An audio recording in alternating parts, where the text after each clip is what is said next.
नमस्कार दोस्तों, आपका पुनः एक बार स्वागत है आपके अपने पसंदीदा शो एक मुलाकात में।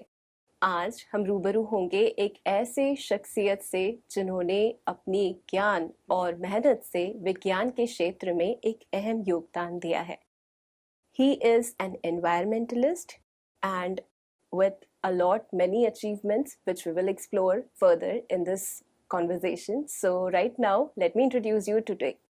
Today we have with us a renowned environmentalist who is All India Director of Student of House of Genius. So we welcome you to the show, Professor Ram. Firstly, we would like to know there is a story behind every success, right? So what was your point of inspiration? Was there a person who really inspired you to take this lead? Because see, being an environmentalist is a completely different thing. Nobody thinks that higher. We are just so much revolving around our own day-to-day lives, our own career, everything. So what made you really inspired to get into this field? Please let us know about it. तो मेरा जो आपने परिचय दिया है, मैं thankful हूँ कि आपने मुझे स्टूडियो में वेलकम किया और आपका जो ये शो है वो बहुत सारे लोगों तक पहुँचे। 140 करोड़ लोग हैं, मैक्सिमम लोग इसको देखें। तो बचपन से जो एक पैशन होता है, मैं जहाँ पे मेरा जन्म हुआ, यहाँ से गुजरात के अंदर एक शहर है वडोदरा, जी जो मुंबई से 6 घंटे का रास्ता है। जी तो उसी शहर में मेरा जन्म हुआ। वहाँ पे एक केमिकल फर्टिलाइज़र की फैक्ट्री है, जी जो एशिया की सबसे बड़ी केमिकल फैक्ट्री है जी और प्रदूषण के लिए बहुत जानी जाती है आसपास में। उसका जो गैस निकलता है उससे पूरा धुआं जो है आसपास की फसलें जल जाती है। जी पर मैं जिस कॉलोनी में रहता था वहाँ पे 25,000 आम के पेड़ थे अच्छा और वैसे ही सारे फलों के पेड़ थे। कई तरह के वहाँ पे गुलाब की वैरायटी थी। तो बचपन से जो मेरी पेड़ों के साथ में जो दोस्ती हुई, शायद उसी ने मुझे आगे जा कर के ये पर्यावरण में, उसके बाद में जब मैंने एनसीसी ज्वाइन किया 1 MPA स्क्वाड्रन से इंदौर से, तो वहाँ पे मुझे फ्लाइंग का मौका मिला। मैंने रोहिणीज, अर्थनाथ, शेषनाग, पुष्पक, पाइपर्स, ये सारे हवाई जहाज उड़ाए। उसके बाद में वहाँ से 16-17 साल की उम्र में दिल्ली गया, तो वहाँ राष्ट्रपति शंकर दयाल शर्मा जी से मुलाकात हुई। Chief of the air staff NC Suri साहब थे, chief of the navy staff जो थे एडमिरल रामदास से, chief of the army staff जो थे जनरल मलिक थे। तो छोटी उम्र में इन सब व्यक्तित्व से मिलने से काफ़ी मुझे प्रोत्साहन मिला, पर उस समय पे पता नहीं था इसकी वैल्यू क्या होती है। तो आगे समय बीतता गया, फिर पता चला कि नहीं ये तो सबके बस में नहीं होता। 16-17 साल के बच्चे को अकल नहीं होती है, उसको क्या मिल जाए। कभी कभी आपको हीरा मिल जाता है, कोहिनूर मिल जाता है, पता ही नहीं लगता आपको क्या हो रहा है। तो जब मैं हवाई जहाज उड़ाता था तो मुझे नीचे जंगल बड़े प्यारे लगते थे, पेड़ बड़े प्यारे लगते थे। That is attractive to work towards environment. तो जब मैं फ्लाइंग करता था तब मैंने सोचा था कि मैं जब ज़मीन पे जाऊंगा बहुत सारे पेड़ लगवाऊंगा। इंदौर में अभी इस साल 2024 में 51 लाख पेड़ लगाए गए। वहाँ पर जो राज्यसभा के जो मेंबर है कविता जी, उसके अलावा ये डॉक्टर मोहन यादव जो मुख्यमंत्री है, और जो शहरी विकास मंत्री जो कैलाश विजयवर्गीय है भाई साहब हमारे आदरणीय, वहाँ के जो मेयर हैं पुष्यमित्र भार्गव जी ने मिलकर के ये प्रयास किया था कि वहाँ पे हरियाली को, जो हमारी जो अगली जो क्रेडिट स्कोरिंग होती है एनवायरनमेंट की, क्लीन शहर को लेकर के, तो उसमें जो ऑक्सीजन रिच जो एनवायरनमेंट होना चाहिए उसमें हम मेरे ख्याल से 5 या 6% कम है जो मानक है उसके अनुसार। तो वी आर ट्राइंग टू, पूरे, मैं तो सिर्फ इंदौर में नहीं पूरे भारत की बात करूंगा कि पूरे भारत में 130-140 करोड़ लोग हैं। हमारे पास एक सर है, 8 उंगलियां हैं, 2 अंगूठे हैं। तो मेरा एक फेमस डायलॉग है कि आपके पास 8 उंगलियां हैं, 2 अंगूठे हैं, पेड़ पौधों को, पर्यावरण को, अपनी सुख शांति समृद्धि को अंगूठे मत दिखाओ, उंगलियों के साथ मिलाओ और 2 फलों के, 2 फूलों के, 2 औषधियों के, 2 वनों के, 2 सब्जियों के पेड़ जरूर लगाओ। तो इस पॉलिसी के ऊपर मैं तो कई सालों से काम कर रहा हूँ, पर मध्य प्रदेश सरकार ने इनिशिएटिव लेकर के इंदौर में इस साल 51 लाख पेड़ लगाए। उसमें होता ये है कि पेड़ लगाते काफ़ी सारे हैं, पर उसको फिर मेंटेन करने के लिए, वाटरिंग करने के लिए, उसकी देखभाल करने के लिए जो एनर्जी लगती है वो नहीं कर पाते। ये भी है कि कई राज्यों में 12 साल के अंदर 38 करोड़ पेड़ लगाए और रिमेनिंग जो पेड़ है उस शहर में वो केवल ये 2 या 3 लाख है। तो ये भी एक फैक्ट है। तो आप पेड़ लगाने के अंदर वो पैसा जो है वो सैंक्शन हो जाता है, जी फिर उसके बाद जी उसको जो पानी पिलाना चाहिए, कोई बच्चा हो गया उसको खिलाएगा पिलाएगा नहीं, माँ दूध नहीं पिलाएगी, सड़क के ऊपर छोड़ देगी तो बच्चा जी नहीं पाता है। तो राइट जो नन्हा सा जो बीजों से जो अंकुरण निकलता है, उसमें से जो गेरुआ निकलता है, उससे जो सैपलिंग निकलता है, तो भारत के अंदर जो प्लास्टिक बॉटल रैपर का जो मेला लगा हुआ है, जैसे कुंभ मेला है, मैं कहता हूँ कि सारे रेलवे स्टेशन के आसपास, बस स्टेशन के आसपास जो है ये कचरों का मेला लगा हुआ है। तो ये जो है थोड़ा सा गलत है और लोगों को ध्यान रखना चाहिए कि वो जी इस तरह के प्रदूषण ना फैलाएं और पर्यावरण को थोड़ा सा सेवा करने के लिए प्रयत्न करना चाहिए। जी जी जी आपने एक बहुत ही अलग पर्सपेक्टिव हमारे सामने रखा कि हम कैसे एक इन्वायरमेंटलिस्ट कैसे संसार को देखता है, कैसे दुनिया को देखता है और उसका विजन कैसा होता है। So that's quite inspiring. और साथ में हम जानना चाहेंगे कि अगर हम इन्वायरमेंट की, जैसे आपने कहा ट्री प्लांटेशन की बात कर रहे हैं, तो सबसे ज़्यादा पोल्यूशन जैसे देखा जाता है इंडिया में हमारे दिल्ली सिटी में है, तो क्या इसके लिए हमारी गवर्नमेंट या हम मिलकर कुछ प्लान एक नहीं कार्टून कर? आया था मेरे व्हाट्सएप पे, जी। वहां पर दिल्ली का एक तोता उड़ते हुए इंदौर पहुंच गया। अच्छा। वो इतना काला हो गया था कि जी हमारे जो इंदौर के तो तोते थे, जी हमारे पास काफी सारे, अगर रीगल में आप जाएंगे इंदौर में, जी तो वहाँ पे 30-40 हजार तोते आपको शाम को मिल जाएंगे। तो वो तोता जाकर के वो तार पे जो तोते जो दूसरे बैठे थे इंदौर वाले, उसके बाजू में बैठ गया। उसके बाद वो काला हो गया था क्योंकि दिल्ली का प्रदूषण था। तो लोगों ने पूछा है कौवा है तू हमारे पास क्यों बैठा हुआ है? तो बोलता भाई मैं तोता हूँ, मैं दिल्ली से उड़ के आया हूँ। तो जी क्या हमारे इस डायरेक्शन में भी कुछ स्टेप्स गवर्नमेंट ने प्लान किए हैं, क्योंकि देखो उसमें ऐसा होता है, प्रदूषण फैलाने वाले कोई बाहर के लोग नहीं है। जी जो आपके शहर में है, आपकी नदियां हैं, आपके तालाब है, आपके जितने भी हैं, तो मेरे एज एन एनवायरमेंटलिस्ट में अगर अपनी परसेप्शन से देखूं, तो दुनिया भर की जितनी भी गवर्नमेंट्स हैं, जितने भी प्रेसिडेंट्स है, प्राइम मिनिस्टर्स है, या जो जुडिशियल काउंसिल्स है, या जो गवर्नमेंट ऑफिसर्स हैं, वो इसके लिए, और फाइनेंशियल इंस्टीट्यूशंस, वो इसके जी लिए जी रिस्पॉन्सिबल है। ओके अब आपने कोक, पेप्सी, अंकल चिप्स, ये जितनी भी मल्टीनेशनल कंपनीज है जो जी कलरफुल रैपर्स के अंदर जो ये कचरा फैला रही है, जी जी मुझे ऐसा लगता है कि सबसे बड़ी जिम्मेदारी इनके ऊपर जानी चाहिए।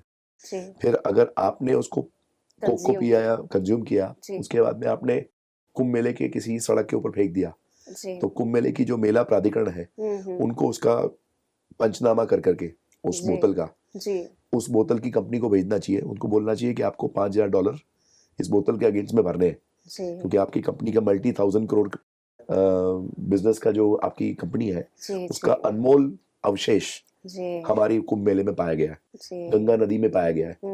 उसकी बिल्कुल पंच मतलब उसकी क्या कहते हैं, पंचनामा कर करके उसके विटनेस लेकर के उनको भेजो। और जी जिस व्यक्ति ने फेंका है उसको बोले तूने एक फेंका, अब तो 500 उठाएगा। जी और जिन दुकान वालों ने इसको बेचा, बिकवाया और करवाया, जी उनके ऊपर भी कोई फाइनेंशियल या सोशल एलिगेशंस, राइट राइट थोड़ा लायबिलिटीज आना जी चाहिए। जी तो जितने भी डीलर्स है, डिस्ट्रीब्यूटर्स है, होलसेलर्स है, from the manufacturing unit to the consumer, right everybody is accountable.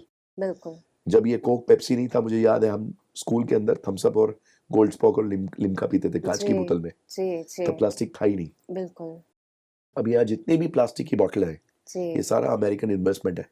तो ओके उस कंपनी के ऊपर एक बोतल, खाली बोतल अगर सड़क पे पाई जाए, तो जी केवल $5,000, ज्यादा नहीं मांग रहे हम, एक बोतल। तो मैंने एक बनाया था 2012 के अंदर, जब स्वच्छ अभियान चला था उसके पहले, जी कि भारत के संविधान की जो मूलभूत धारा है जी 14, 16, 19 और 21 के अंतर्गत, जी राष्ट्रपति, प्रधानमंत्री और जी सभी राज्य सरकार, केंद्र सरकार जी और सुप्रीम कोर्ट, हाई कोर्ट के जज के समान नागरिक के अधिकार के रूप में जी हम भारत की बच्चों की ओर से हम ये जी घोषणा करते हैं जी कि भारत की किसी भी सड़क के ऊपर, किसी भी जगह पे, किसी भी नगर निगम के क्षेत्र में प्लास्टिक बॉटल रैपर को बर्दाश्त नहीं किया जाएगा। जी जी अगर आपके कंपनी का उत्पाद यहाँ पाया गया है, उसके अगेंस्ट में आपको उसकी पेनल्टी फाइल करनी पड़ेगी।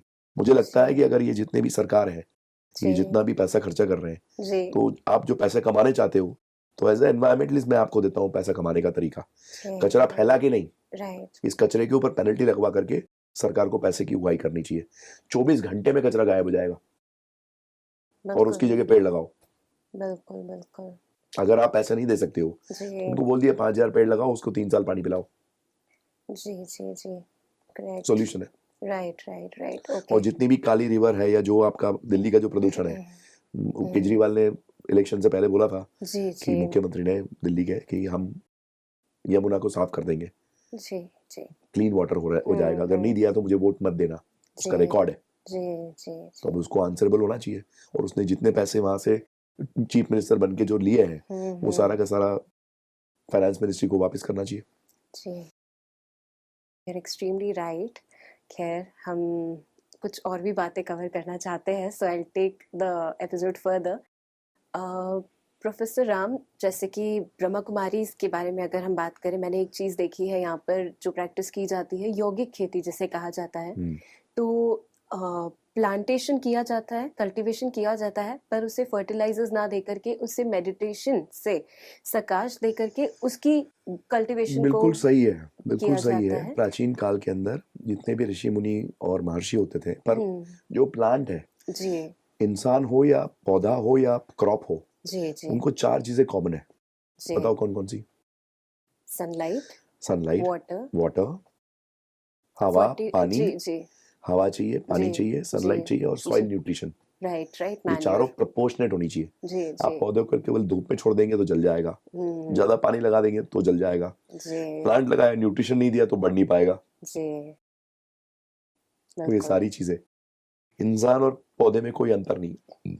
इंसान जो है एक जगह से दूसरी जगह ट्रैवल कर सकता है, जी पौधा जहाँ जमीन पे है वहीं पे खड़ा रहता है। जी जी और उसके अंदर भी एक जैसे आपने कहा योगिक क्रिया है जी या योगिक खेती है जी या जी योगिक प्लांटेशन है, जी ये बिल्कुल ऋषि जो है प्राचीन है। जी जी जी और मैं ये कहूँगा कि प्राचीन काल में चाहे भगवान राम हो, उन्होंने जी सोने का सिंहासन त्याग किया और जंगलों में रहे। जी और मैं अभी कुंभ मेले में आ रहा था तो कंदमूल का जो फल है जी वो हर जगह पे 14 साल जो है भगवान राम और सीता जी ने ये कंदमूल खाए, ऐसा करके लोग जी जी बैठे हुए हैं। जी तो उन्होंने ये ऐशो आराम और ऐश्वर्य का छोड़ करके जी जंगलों में जा करके जितने भी डीमंस थे, जितने भी वहां पे राक्षस थे, दानव थे, जी उसका संहार किया और लोगों को जीने के लिए नया रास्ता दिखाया। मुझे एक और भी बात पता चली कि आज से 50-60 साल पहले गंगा जी किनारे के ऊपर जी आपको अगर लघुशंका जाना होता था तो आपको पूरा नदी का किनारा पार करके एक जी रोप बाउंड्री बनाई थी, उसके बाहर जाके लोग करते थे। ओके और यहाँ प्लास्टिक बॉटल नहीं होता था। जी मैंने देखा कुछ जगहों के ऊपर जो गंगा मैया का जो किनारा है उसमें प्लास्टिक बॉटल रैपर का अंबार लगा हुआ है। ओके तो जितने भी लोग एक एक बोतल फेंक रहे हैं उसकी जगह पर एक एक व्यक्ति जा करके 5-5 10-10 बोतल उठा ले या 5-5 10 रैपर उठा ले तो कितना अच्छा कुंभ मेला होगा, सरकार का भी फायदा होगा। जी जी जी तो जितने भी लोग गाड़ी लेकर के जाते हैं या सरकार के द्वारा कुछ ऑब्लिगेशन चाहते हैं या जिनको पास बनवाया गया है, उनको राइट बोलिए आप यहाँ से 5,000 10,000 15,000 बोतलें उठवाइए या जी तो कंपनी के ऊपर फाइन लगाइए। बिल्कुल। प्रोफेसर राम, जैसे कि आप इस महाकुंभ में आए हैं, तो विशेष क्या, क्योंकि आप एक एनवायरमेंटलिस्ट हैं, तो आप इसको कैसे देखते हैं, यानी कि आपके लिए इसका क्या इम्पोर्टेंस है, और यहाँ पर आप कुछ रिसर्च माइंड लेकर आए हैं या कुछ एक्सप्लोर करने आए हैं, व्हाट इज इट, ये प्लीज मेरी 7वीं विजिट है, जैसे मैंने ओके आपसे कहा। जी तो कुंभ मेला जो है वो एक ऐसी स्थान है जहाँ पर एक एक सेकंड आपको अगर आप यहाँ पर जो जितने भी लोग आए हुए हैं जितने भी देशों से जी उनसे मिलने का कोशिश करेंगे तो आपके जीवन के 12-15 साल चले जाएंगे, जी 15-20 करोड़ खर्चा हो जाएंगे, जी फिर भी इतने लोग एक जगह पे आपको नहीं मिल पाएंगे। जी तो यहाँ पे हर पल जो व्यक्ति आपसे मिलता है, जी तो मैं 5 कुंभ मेले में आया था, फिर मेरे पास 10 तारीख को एक व्हाट्सएप का मैसेज आया, जी उसमें बड़े सरकार करके यहाँ पर एक सन्यासी है, ओके उनका एक व्हाट्सएप का रील आया था मेरे पास जी 50-60 सेकंड। जी वो कहते हैं कि आप गंगा का जो किनारा आ रहा है जहाँ से गंगा यमुना आ रही है वहां पर बैठिए, आसमान से ऐसा लगेगा जैसे तारा जो है टिमटिमाता हुआ दिए के रूप में आता है और वो गंगा में डुबकी लगाता है और वो चले जाता है। तो बोले वो तारा नहीं है, ओके वो दिव्य आत्मा है जिनके पास शरीर नहीं होते हैं, ओके जिनके पास में अपनी जीवन नहीं होता है। तो वो जैसे कोई रिनाउंस व्यक्ति है जिन्होंने लोक सेवा में या लोक कल्याण में अपना जीवन बिता दिया, तो दिव्य आत्माएं वहां पर आती है। तो उन्होंने कहा कि एक दो नहीं, मैंने 40-50 ऐसे उनको सुबह सुबह 2 बजे से 5 बजे के बीच में, पर मैं जिस दिन आया वहां पर तो काफी सारा कोहरा था। ओके 12-13 तारीख 14 तारीख को मैं जी यहीं पर था, जी मकर जी संक्रांति के दिन। तो मैं 5 फीट का सामने आदमी को नहीं देख सकता, तो राइट उसको कैसे देख पाऊंगा। जी जी और एक व्यक्ति ने मुझे पूछा यहाँ अक्षय वक्त पे कि यहाँ पे इतने सारे लोग क्यों आए हुए हैं, तो उसका कारण है कि यहाँ पर या तो मतलब मैक्सिमम लोग जो है अपने पाप को धोने के लिए बोलते हैं गंगा में आते हैं, या तो फिर उनको आध्यात्मिक शक्ति की प्राप्ति की रिद्धि सिद्धि को प्राप्त करने आते हैं। जी। तो वो लोग ज्यादा है, मुझे हम्म। ऐसा लगता है। जी जितने भी जी सन्यासी हैं या जितने भी बड़े बड़े यहाँ पर जो महामंडलेश्वर है या जी आदरणीय जो यहाँ पर जो संत कण जो है, जी उन्होंने अपनी अपनी, जैसे मैं काफ़ी टाइम रामभद्राचार्य जी से, हमारे बाबा जी से, शिव बाबा जी से, तो ऐसे जो रिनाउंस लोग हैं जो अपना पूरा आजीवन, जानकी दीदी है जी। जिन्होंने अपने जीवन में अपना एग्जाम्पल बना करके हम्म। जो एक दृष्टांत या एक एग्जाम्पल, जो एक लैंडमार्क सेट किया है, उसको लोगों को उस दिशा में पढ़ना चाहिए, ऐसा ओके। मेरा मानना है। जी जी तो मैं उसी को थोड़ा अनुभव करने के लिए, देखने के लिए आया था इस कुंभ मेले में। ओके ये जी 5 कुंभ मेले में मुझे पता ही नहीं लगा कि ऐसा भी होता है। Okay, that's great. Professor Ram, और आपसे ये भी जानेंगे कि आज जब आप इस ब्रह्मा कुमारीज परिसर में आए, वैसे तो आप काफी लंबे समय से एसोसिएटेड है ब्रह्मा कुमारीज से, लेकिन विशेष आज यहाँ आकर के यहाँ की प्रदर्शनियां देख करके आपको कैसा लग रहा है? मैं आया था तो एनसीसी के कैडेट्स थे यहाँ पर, जी। जो यहाँ पर जो नेवी कमांडर है, जो हमारे डिवोटी है हम्म। ब्रह्मा कुमारीज के, तो उनके साथ एक छोटा इंटरेक्शन हुआ। उसके बाद मैंने जब वहाँ प्रदर्शनी में देखा, इतनी मेहनत से, इतना सुंदर, इतना भव्य जो एग्जीबिशन लगाया गया है, इसमें लोगों की जो मेहनत लगी है, जो लोगों ने यहाँ पर अपनी सेवाएं देकर, जैसे आप लोग हैं जिन्होंने ना दिन देखा ना रात देखा और 24 घंटे अपनी ड्यूटीज है उनको जी। निभाने में जो आप लोगों ने अपना अ, समय लगाया, अपना जो प्रयत्न किया, वो सराहनीय है। और मैंने देखा कि शुरू में आप चलते हैं तो आपके पास काम, क्रोध, लोभ, मद, मोह, माया, मत्सर, तो दुनिया भर जो है आतंकवाद है। तो मैंने एक सेंटेंस बनाया था, जैसे आपने प्रदर्शनी का है, उसको मैं अपनी भाषा में कन्वर्ट करता हूँ। The world is growing with agriculture and to do the needed solution every single educated individual must try and put tangible solutions, mutual agreement, and the agriculture of the crops and the trees and plants is the only solution. Right.